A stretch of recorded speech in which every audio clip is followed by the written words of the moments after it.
try to do this again. We are back. Computer's been refreshed, restarted, and we are going to talk about Can-Am. We are going to talk about the last week's race. Last week's races were a dandy and fun. A little cold at night, but that's what you have to deal with. We're going to start off with the late mods. We're going to do their heats first. Actually, we're going to do time trials first. Time trials. Or hot laps is what they did. Not very bad. The 33 Pink Machine, Brianna Murtaugh, she ran a 20.774.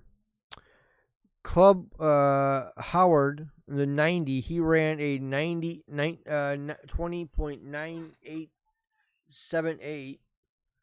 Madison Rogers in the 44, she ran a 21.033. Now the hot shoe, something was not right with that car. I keep telling you guys that when the tracks got a lot of tack in it, they can go fast. But Genevieve Bartlett ran the worst hot lap that she has ever ran. Since I went back through, and it was a 21.247. Next up on the hot laps was the Dirt Thunderstock. Only 3 of them came out.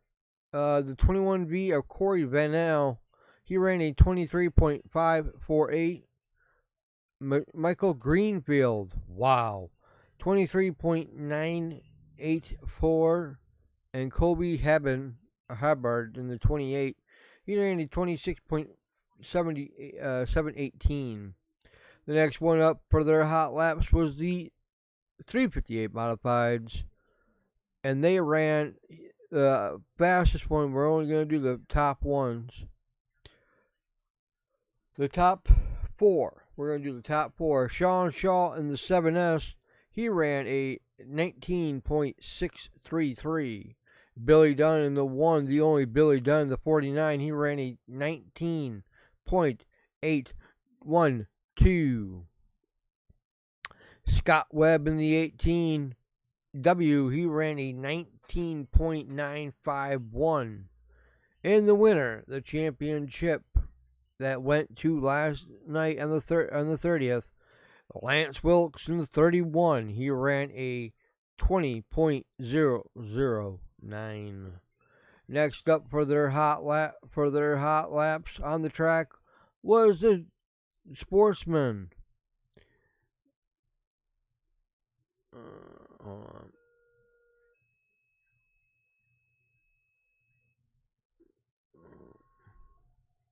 Wow, they didn't have their hot laps. Their hot laps are not here. That's kind of weird. That's kind of weird. Usually everybody that goes out has hot laps. I guess somebody's slipping the ball on that one. After that, it was the Panthers Framework 602 crate sprints, and they had their hot laps, and this is how they rounded out. Bruno Richards in the 72 ran a 19.141. Josh Van Jr. in the 1V, he ran a 19.646. Nick Webb in the 27W, ooh, he's getting up there, 19.48 or 48. 22 Tucker Donathan in the number 4 spot, he ran a 19.896. I'll have to ask Tyler what's going on with that with the Sportsmans, because they did have hot laps. We moved into the heats after that. They had intermission or track opening with the playing the Canadian national anthems. First up on the docket was a limited sportsman. First heat went to Brandy Martall, and she took that. Her went from second and won her feature. Congratulations to the Pink Purple Machine. Top 4 advanced. Next one was the second heat. And still, again, the hot shoe. Genevieve Bartlett went from 6th to 2nd.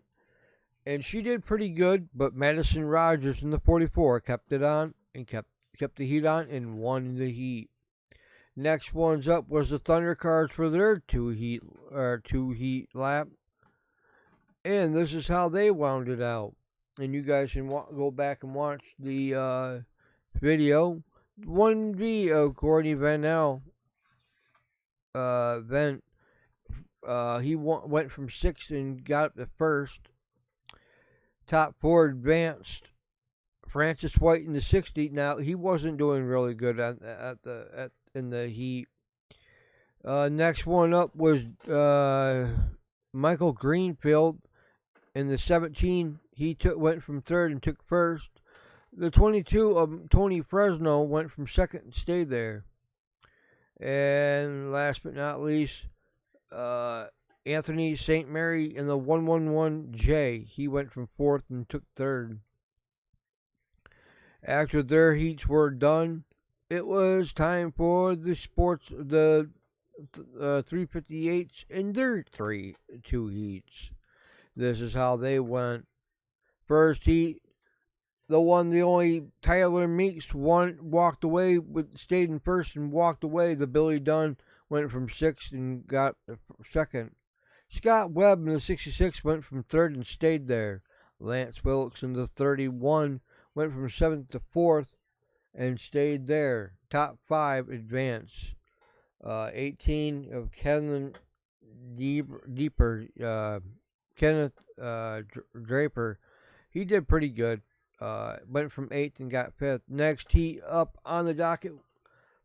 And this is how they lined up and finished. First place went to Scott Webb in the 18W. Second place went to the 19 of Tim Fuller. Third place from 8th went to Trisha 17 of, I'm not sure how to say her name. My God. And number 4 was the 24R of RJ Tessler. And rounding out the top 5 was the 57H of Remington Ham. Next up on the docket for their 3 fast hot laps was the Dirt Car Sportsman. And they did this. 32 RS of Ryan Shanahan won his. Went from 4th and stayed there. Went to 1st. Josh Riolm in the 91 went from 7th and finished 2nd. He tried. That guy was digging. 707 of Greg Blinklow went from 1st and fell back to 3rd. Kevin Cook in the 14 went from 3rd and fell back to 4th. Top 4 qualified. Heat 2, 91 of Frank Sibley. He won that one. 410 of Mike Fowler. He came in 2nd. Logan Brown. He was a limited sportsman and moved up. 17 of Owen Nyers. Top 4 advance. He got the 4th and stayed there. Eric Nyers. I guess it kind of burns when one of your relatives actually gets in 1st place. Number 3 heat. The one that flipped last week, or a couple weeks ago, the Fox 28, Tyler Stevenson took home the checkers for his heat. The 34K of Keegan Nyers came in 2nd. Jonathan Murphy went in the 62, came in 3rd.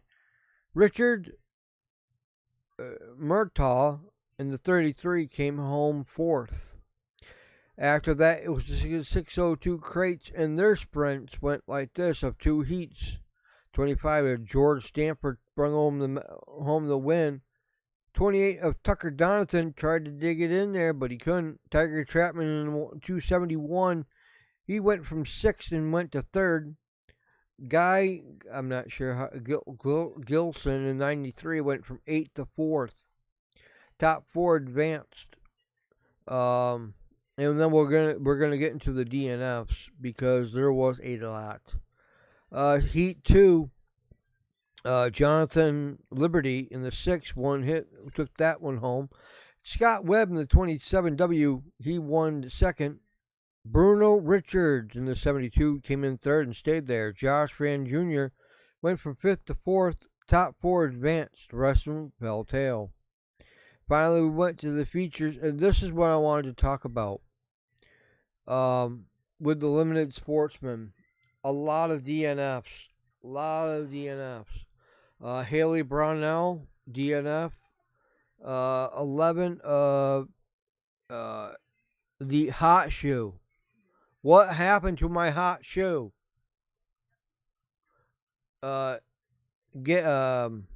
Genevieve Bartlett had a lot of trouble. I know what it feels like to say I want to go out there and try. The track that night was dry, was very dry. There was no bite. I think the only people that had bite were the people that they weren't opening them up all the way. You can tell that with some of them, as soon as they would get into the corner, they would let off the gas, and you could see they were going through with some of the sportsman guys.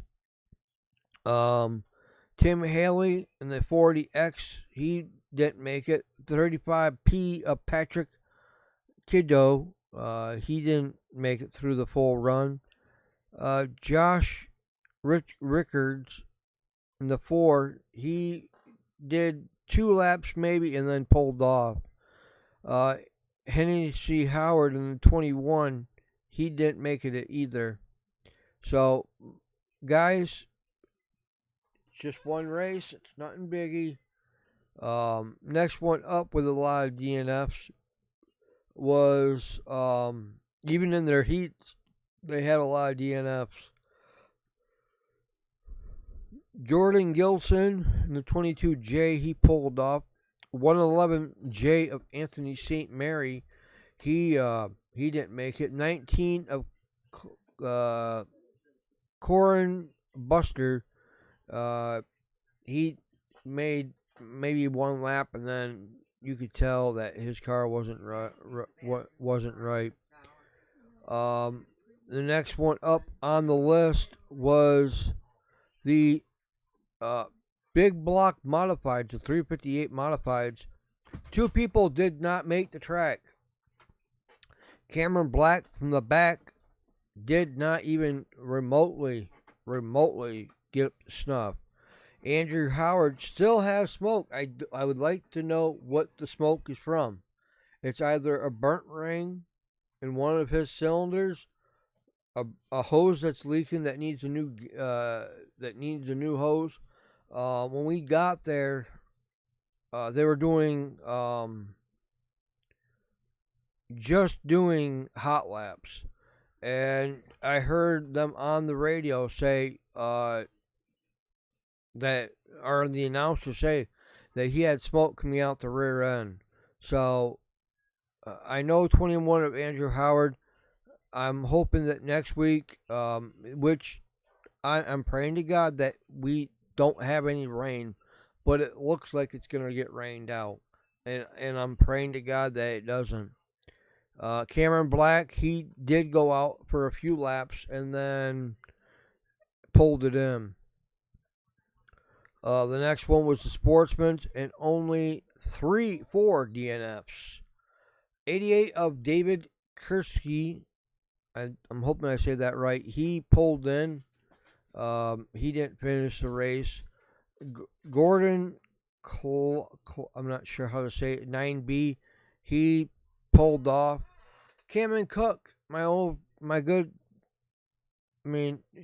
of these, I would say, if I get to talk to them, they're nice guys. 7D of Dustin Hutton, he went out, did one lap and pulled right on him.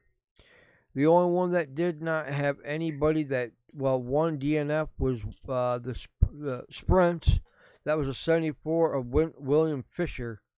But some of the cars, and you could hear it in the sound.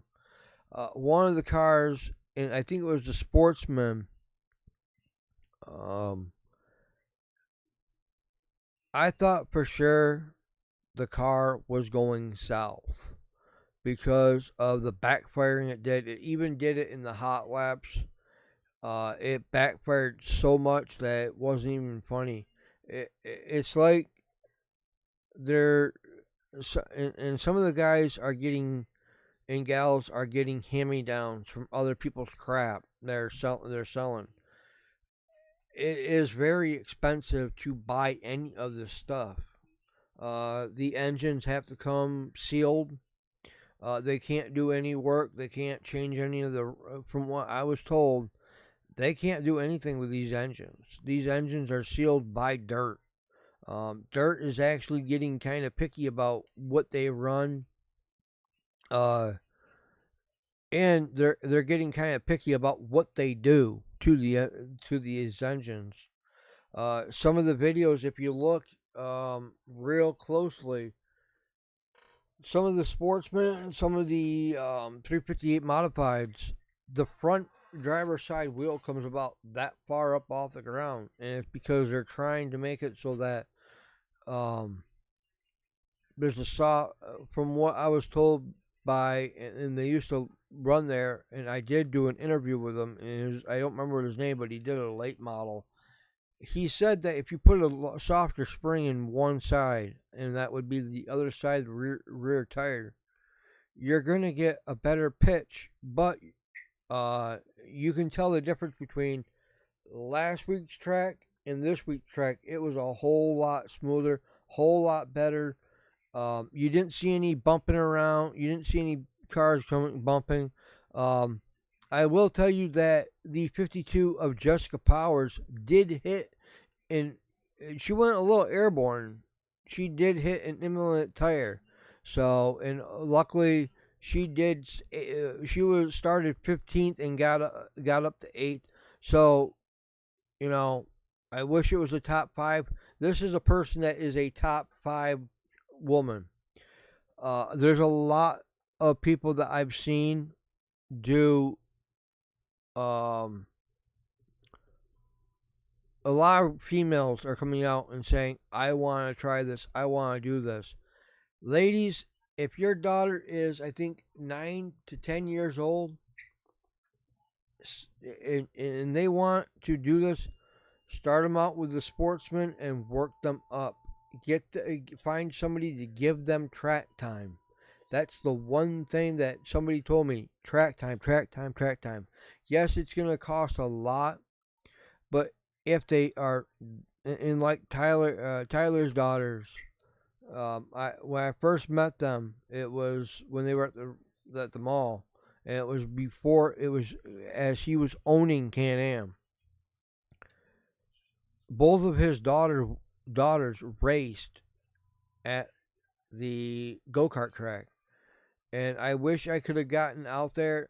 I wish I had a way to go out there to watch them, because it would be another thing for me to actually record, and it would be another thing that I could actually share with you guys. I'm hoping next week, and I'm looking at the the Weather Channel right now on my phone, and I wish I could bring it up on my computer. I really do. According to what it says for Friday, and I'm not jinxing this, overcast with rain showers at times, and then for nighttime, because it is nighttime is when they run, mostly cloudy. Oh, we might have Can-Am on Friday, so that'll be pretty cool. But that is it. Please give a like to all the new videos. The other video that I am going to be doing, I have thought long and hard of this, and you'll have to wait. It's coming out soon, and it's something that if you do watch this, it's something that everybody on this channel needs to realize. And it's going to, it's going to be one of the hardest videos I've ever made. But I will see you guys all later. Please take care. Remember, stay safe. And I will see you guys all later. I'm out of here. And that has been your Can-Am update. A big thanks to all the ladies and gentlemen that run Can-Am, including the owner, Tyler Bartlett. I've seen a lot of people run Can-Am, and he runs it the way that he wants it. I've seen track officials. Last year, they were basically not ignoring stuff, but this year, they've actually put the foot down and said, enough, no more. And that is what I like to see. But I'll see you guys all later. Please take care. Remember, stay safe. And for anybody that has a birthday today, happy birthday. And I'll see you guys all next time.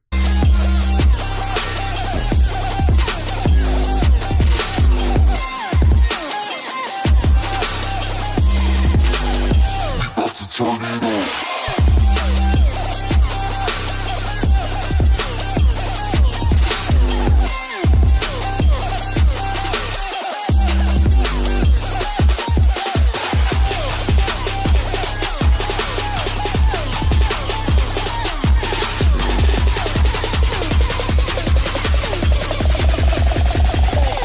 Turn it on.